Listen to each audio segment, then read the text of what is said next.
Les friches industrielles, ce doux environnement pollué et contaminé. En France, ce sont les industries métallurgiques qui nous ont légué ce patrimoine. Le zinc, le cuivre, le plomb. Ici, nous n'en manquons pas. Bon, on n'aurait pas été contre un peu de concentration en or ou en argent, si vous voyez ce que je veux dire. Ces industries ont permis la fabrication d'électroménagers, de voitures, mais ont tout de même laissé derrière elles un sol riche en métaux lourds. Et malheureusement, cela peut causer un certain nombre de petits soucis. Cancer, hypothyroïdie, pas top.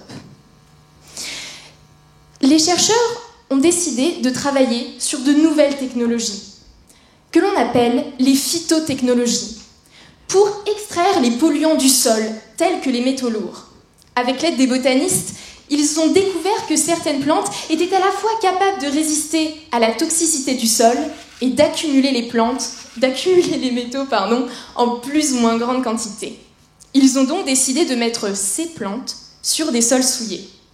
Vous allez me dire très bien, on se retrouve avec des sols plus propres, mais des plantes polluées, ce qui n'est pas vraiment top.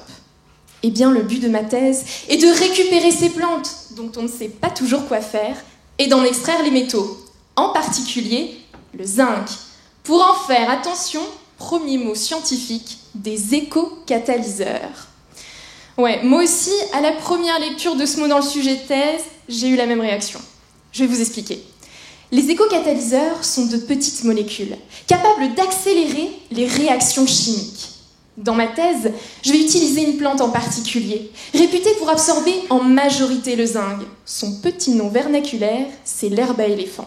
Alors oui, je me suis imaginée en safari en Afrique, à l'affût des girafes et des lions, en train de récolter ma petite plante.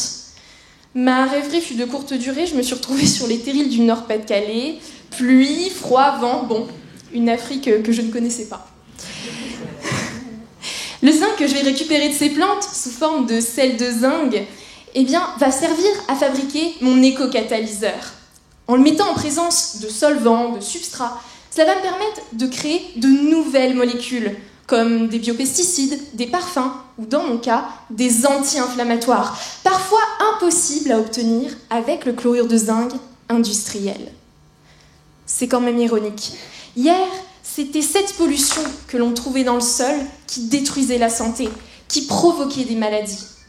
Et aujourd'hui, c'est peut-être elle qui va la restaurer. Merci. Oui. Marie Echelski.